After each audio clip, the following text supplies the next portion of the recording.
Today's Old Testament lesson is Joshua chapter 6, verse 1, 2, 6, 7, and 25.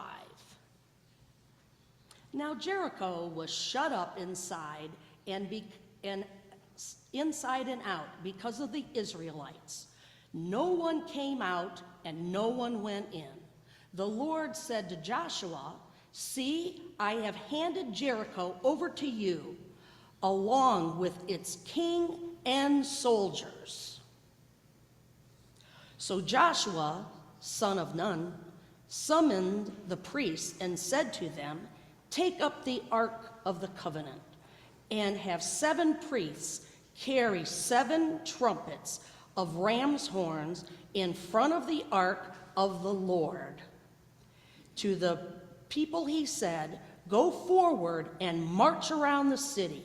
Have the armed men pass on before the ark of the Lord." But Rahab, the prostitute, with her family and all who belonged to her, Joshua spared. Her family has lived in Israel ever since, for she hid the messengers whom Joshua sent to spy out Jericho. Thank you for joining us today. Today you're going to hear about Joshua, Jericho, and the walls. Joshua was a man of action. However, he did not act in his own common sense. He waited on the Lord's timing. He fought according to God's battle plans. Even though God's way of doing things was mighty peculiar to Joshua, he was obedient. What a lesson we can learn from Joshua when things are not working out in our lives as we think they should. Good morning, good morning, good morning. Nice to see you here today. Good morning, young lady. Good morning, good morning, morning. Come on, folks, let's get up here. Come on. Stomp, stomp, march, march. Howdy, howdy, howdy. Howdy, howdy, howdy. Howdy, howdy, howdy, sir. Howdy, sir, howdy, sir, howdy, sir. Left, right, hut, 2, 3, 4. Move along, come on, no dilly-dallying. Howdy, folks. Howdy, howdy. My name is Joshua. My friends call me Josh, but you can call me Jay. Yes, yes, yes. It doesn't matter what you call me. I'm not the important one. God is. I've learned a lot about God over the years. I've seen him do mighty peculiar things. You see, God's way of doing things is different from ours. When you're dealing with the Lord Almighty, you better reckon on some surprises. That's why I came here today to tell you what God's surprises in my life and the life of the nation of Israel. I brought along some of my army. See my army?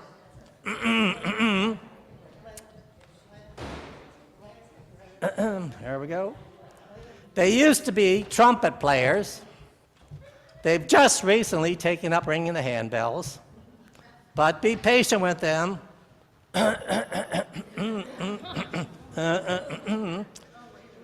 Anyways, I've been traveling through the desert, the hot desert, Sinai, for 40 years with a bunch of Hebrew folks that were not happy campers.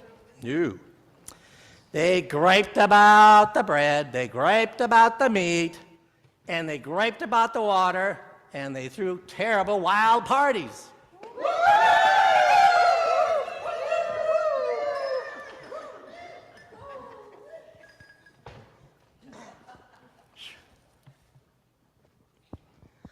Sorry, Josh.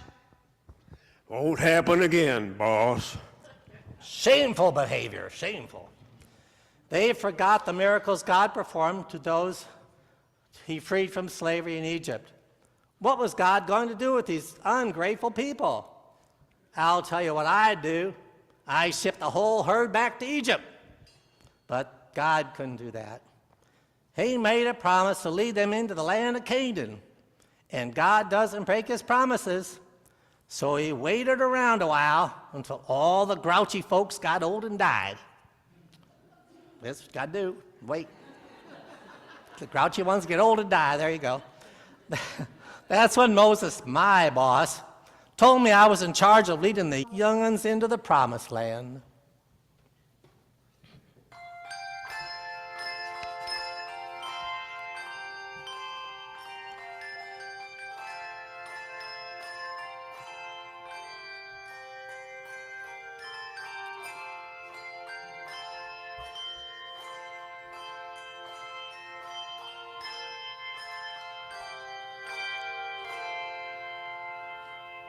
Now, let me tell you, partners, it's a pretty scary job being in charge of a whole mess of people.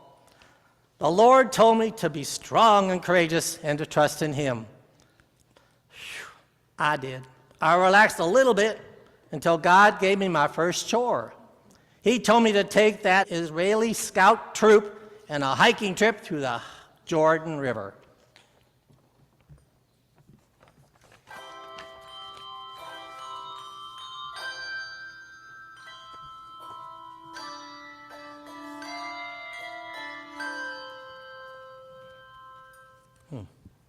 I was thinking we build a strong, sturdy bridge, or at least a few log rafts, but God wanted us to walk through the water.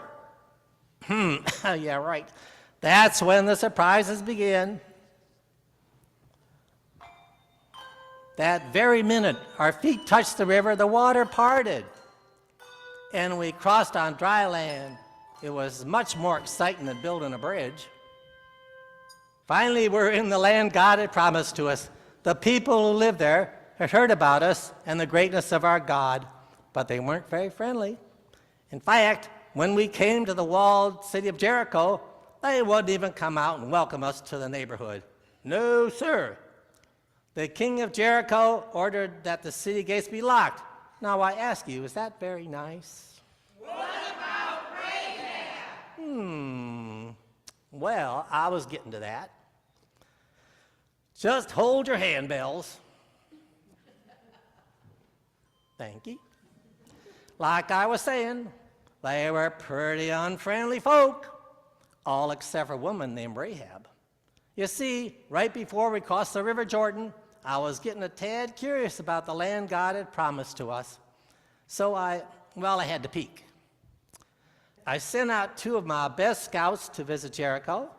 When the king of Jericho heard about the Israelites were in town, he tried to capture them. But Rahab outsmarted that king. She pulled the old rope trick on him and helped the 2 scouts escape through a window.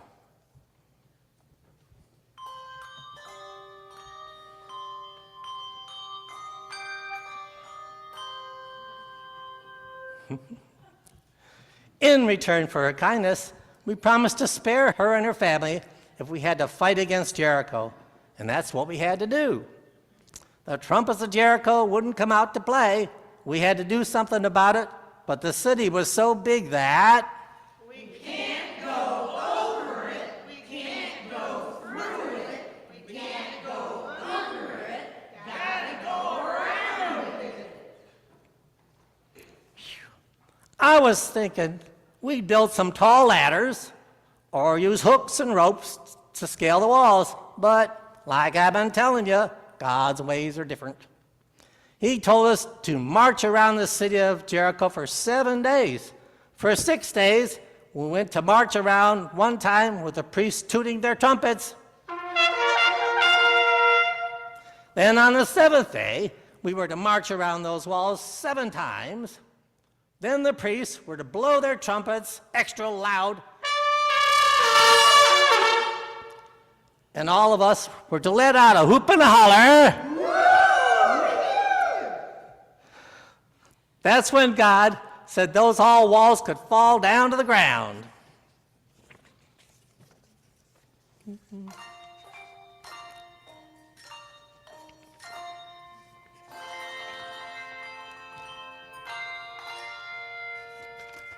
Mighty strange battle plan, if you're asking me. It was embarrassing. The first day we marched around the city, the people of Jericho were hanging out their windows and laughing.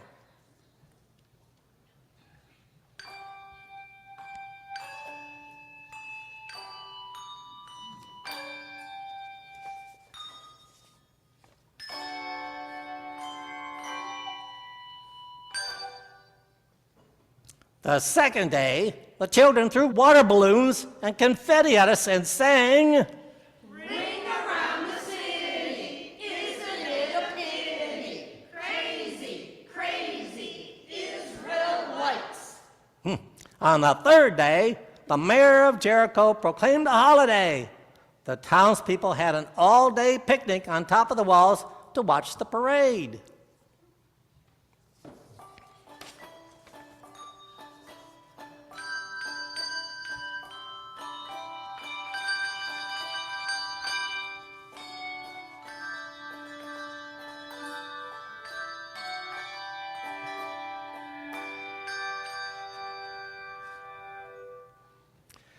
But by the fourth day, our daily trial ride was getting pretty boring stuff to them city folks.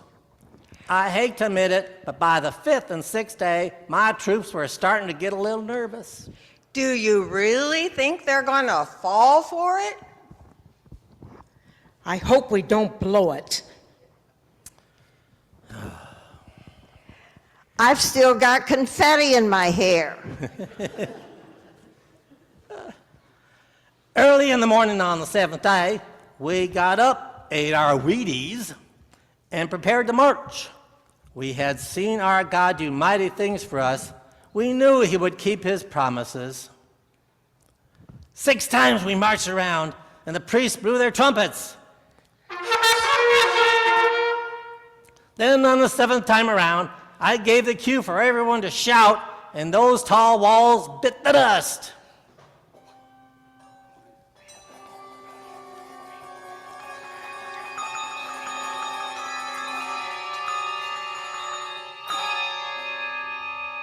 Timber!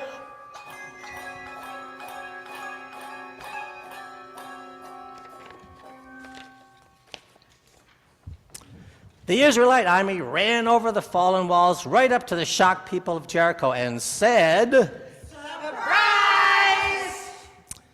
Then we captured the city, except for Rahab and her family. We made them honorary Israelites. That night was a big barbecue and a hoedown to praise God and celebrate the victory over Jericho.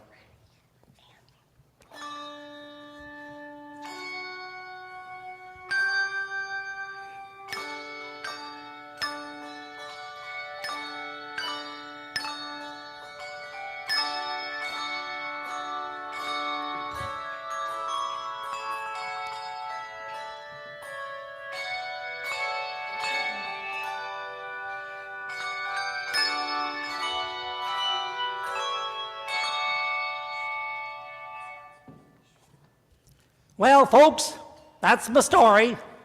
I learned that God's ways are not my ways. If you're serving him with a true heart, don't get discouraged if things aren't working out like you think they should. God might just have a big surprise up his sleeve with your name on it.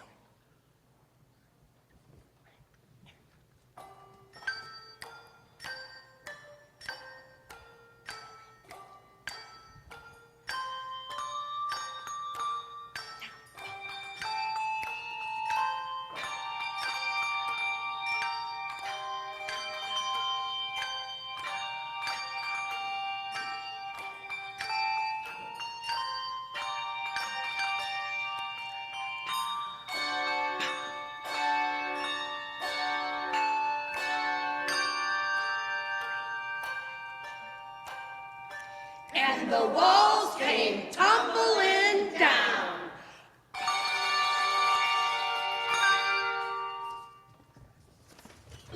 Hey.